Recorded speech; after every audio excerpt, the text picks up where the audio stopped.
Good evening, and thank you again for clicking on my channel. I'm Roman, and I just finished Scream 3 again, as if I never seen these films. But it's about pretending. It's about all pretend. Because I am having a Screamathon. Um, again to get ready for Scream 7 coming out next week. And you know, said, what a better time? What a better time to watch these films all over again. So, um, in this film, um, this takes place in Hollywood, and a new Ghostface starts killing the cast of Stab 3. Um, this is a movie sequel whose previous movies were based on the Woodsboro and Windsor College killings, forcing survivors of those previous attacks to confront terror once again. Um, we obviously have like the returning cast of David Arquette, Nev Campbell, Courtney Cox reprising their roles. Leah Schreiber plays Cotton Weary.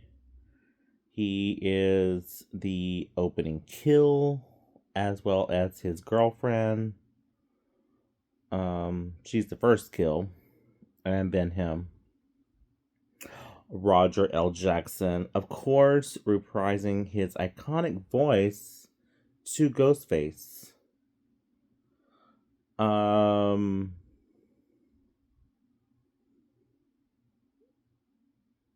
you have Patrick Dempsey playing Mark Kincaid. Um, Scott Foley playing Roman Bridger. Dion Richmond playing Tyson Fox.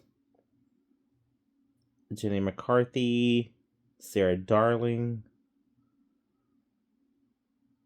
And those particular people are cast in the Stab 3 film. Um,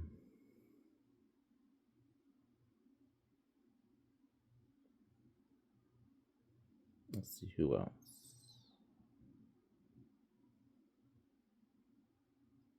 Do they have?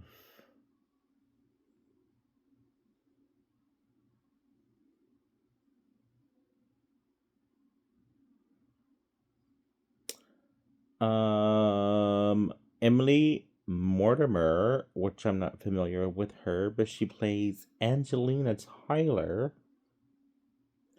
Parker Posey plays Jennifer Jolie, aka Gail Weathers, in the Stab 3 film. Patrick Warburton um, plays Stephen Stone. He's the uh, um, basically like the bodyguard.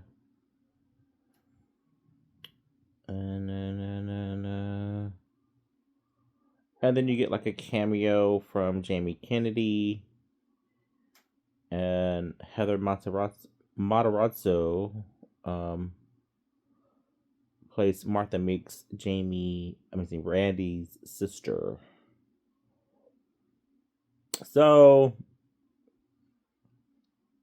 this film opens up where Cotton is in traffic.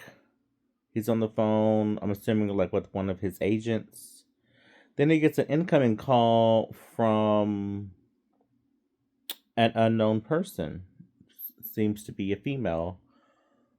Um, Perhaps the wrong number, right? And then um she's like, "Oh my god, I'm so sorry." And he's like, "Oh, that's okay." Oh wait.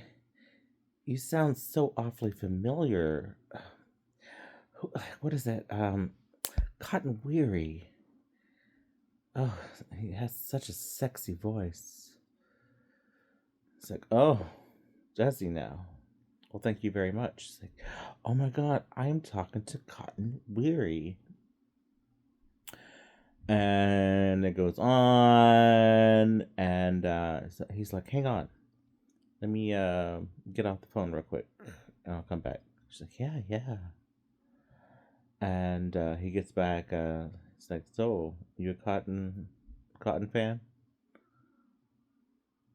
Oh, I'm sorry. Are you 100% cotton fan?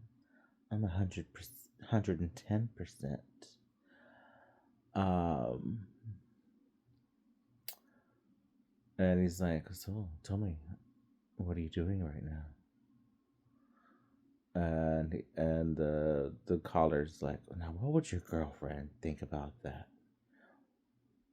And he's like, what do you think? What makes you think I have a girlfriend? And then it goes into Ghostface, because I know you do.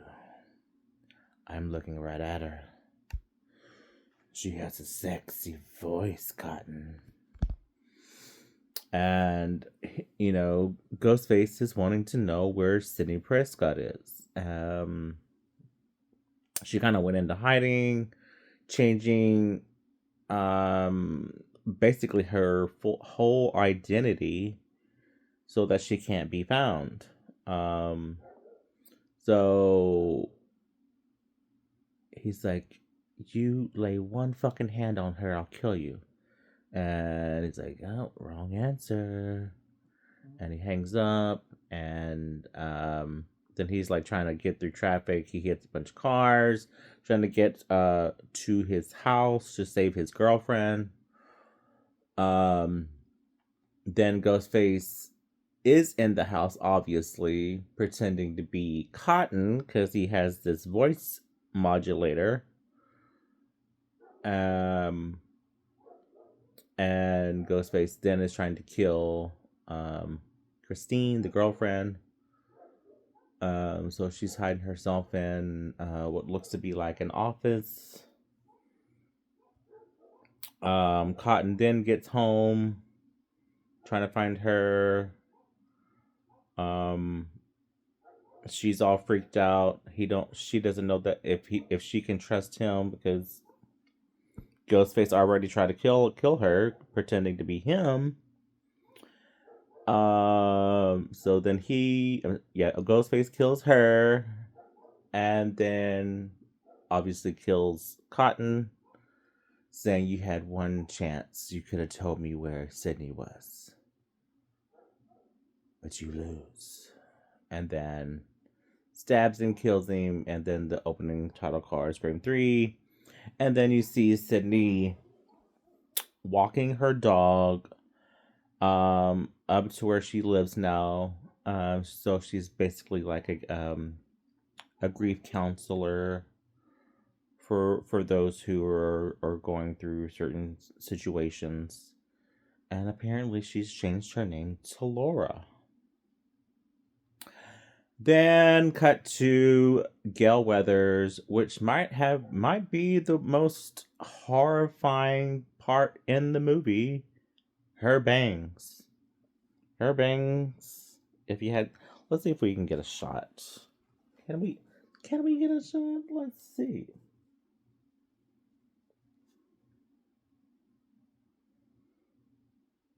Yeah, it's pretty bad. Let's see. Okay. So this alone, you see that? It's like, what made her get that haircut? What and who convinced her, right? That is so scary. Um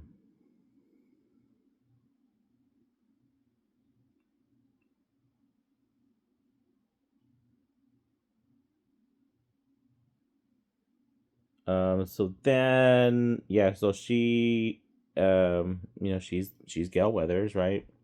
And she's like in a conference kind of auditorium situation talking to um people. um Look like there might be like college students maybe. um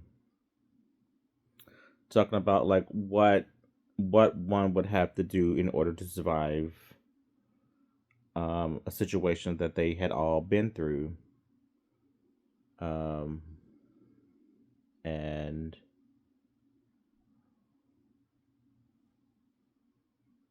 so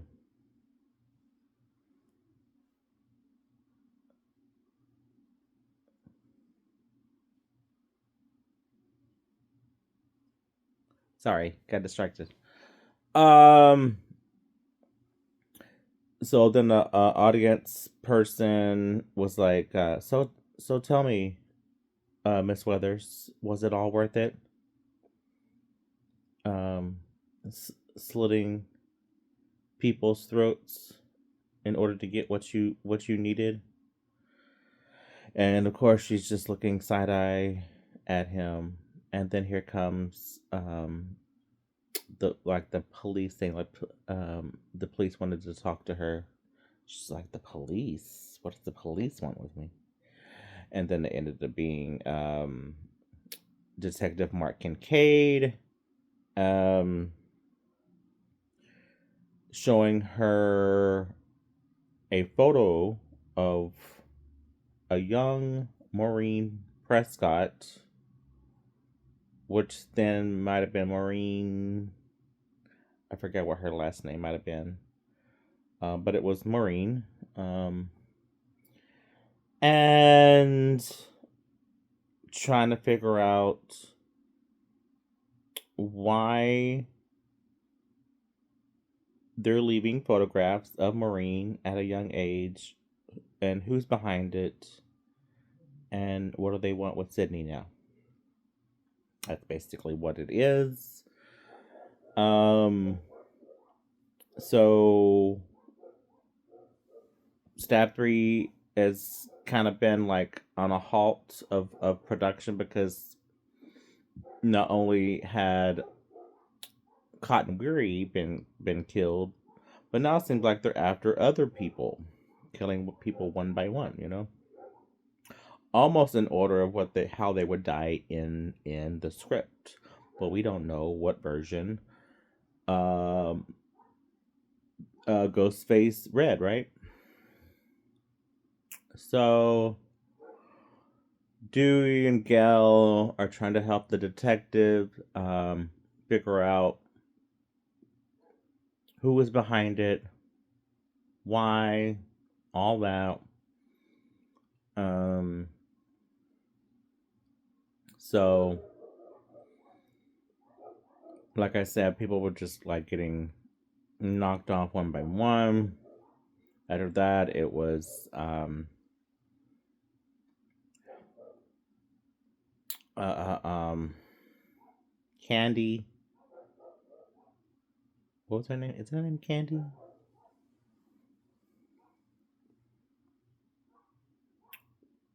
Anyway,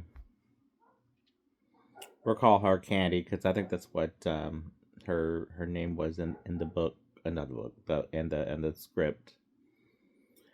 And so yeah, she died. Um, and I have to say, even though this movie was cheesy and it wasn't the original idea for what Scream 3 was originally supposed to had been, and I wish we could had all seen what that movie would have been like. I bet it would have been like, that probably would have been like the perfect trilogy to a Scream, um like a perfect trilogy period.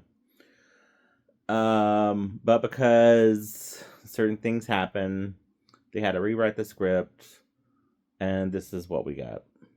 As pitiful as it was, this is what we got. But there was some cool moments in the film, like Parker Posey, probably like I don't know, she might have been like the most outshined character, like the one that outshined everybody in the movie. She was crazy. She's like she played Gail Weathers, and she's like, "This is what my Gail Weathers would do." She's like, "Oh, I'm just trying to be. Well, what would Gail Weathers do?" Everything was like Gail Weathers, and um,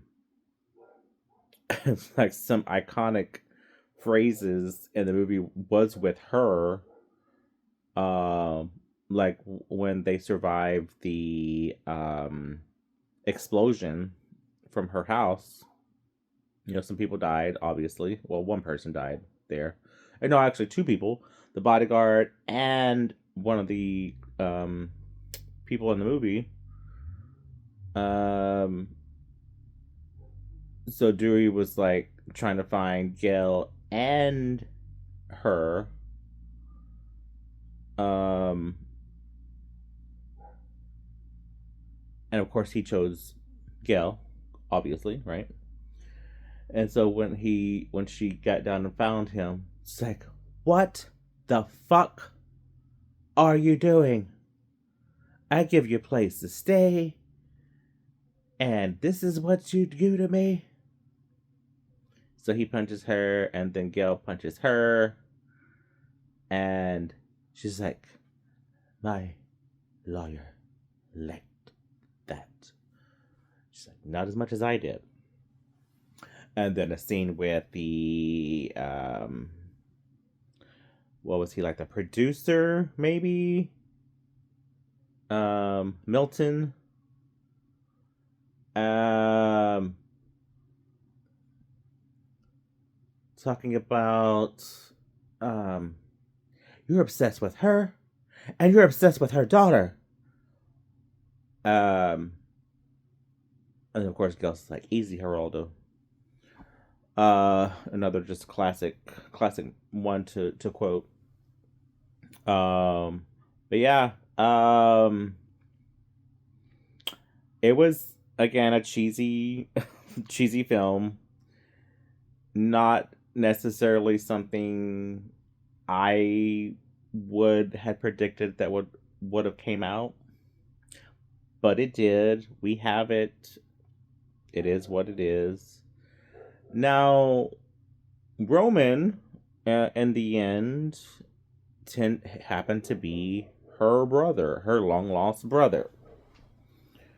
Um, I guess by another man that her mother had slept with.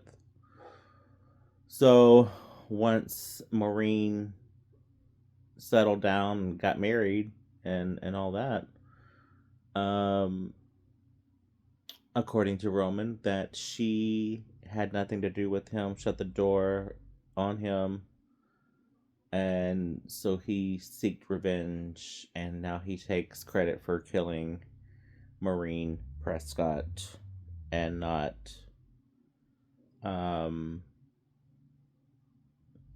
Billy and Stu. So, um, I don't know. It's a little crazy. It's a little far fetched. Again, like I said, this wasn't the original film we were supposed to get or gotten. But this is what we have. Also, Mark Kincaid seemed to have been very fond of Sydney. And I do wonder, because it's ever since like Scream 7 was announced, um, was this particular Mark supposed to have been the Mark that was married to Sydney? Like, was she supposed to have been Sydney Kincaid instead of Sydney Evans? Because I think initially, yes. And then something happened to where, like, um, he had other other things that was going on at the same time of filming. I don't know if I buy that. Maybe he just wasn't getting the pay that he wanted, even though I felt like he was in the movie a short period of time. I don't know. I don't have the answers to this, but whatever. We have Joel McHale, of all people, playing Mark Evans. This is what we get. I don't know. I don't have the answers. Anyway, so um it seems like they had a little something going on, and but yeah, so um all in all, I definitely give this film a lower rating than 2. It wasn't the best film, but it was okay. It had its moments. So I might have to lower it, as much as I hate to do this, but I might have to lower it to a 6 out of 10. And again, I didn't want to do this, but it is what it is. And then I will be watching Scream 4 tomorrow, and then giving my review and ranking for that. But if you have seen Scream 3, I would love to know your thoughts, comments, and all that about it. What did you think of the movie in all? If we would have gotten another um, version of Scream 3, what do you think it would have been about? Because I've heard rumors, but I don't know if it's true or not. I guess somewhere there's like a script floating around, but we will never get that. We will never get that version of Scream 3. Um anyway, that is all I have for you guys today. And I hope guys have a great and wonderful evening. I hope you have a great day tomorrow. And yeah. Again, thanks again for clicking on my channel. And if you haven't already, please subscribe. Yeah, please comment. Let me know your thoughts and concerns and anything that you want to drop down. But yeah, that's it. That's all I got. Thanks and have a good night. Bye.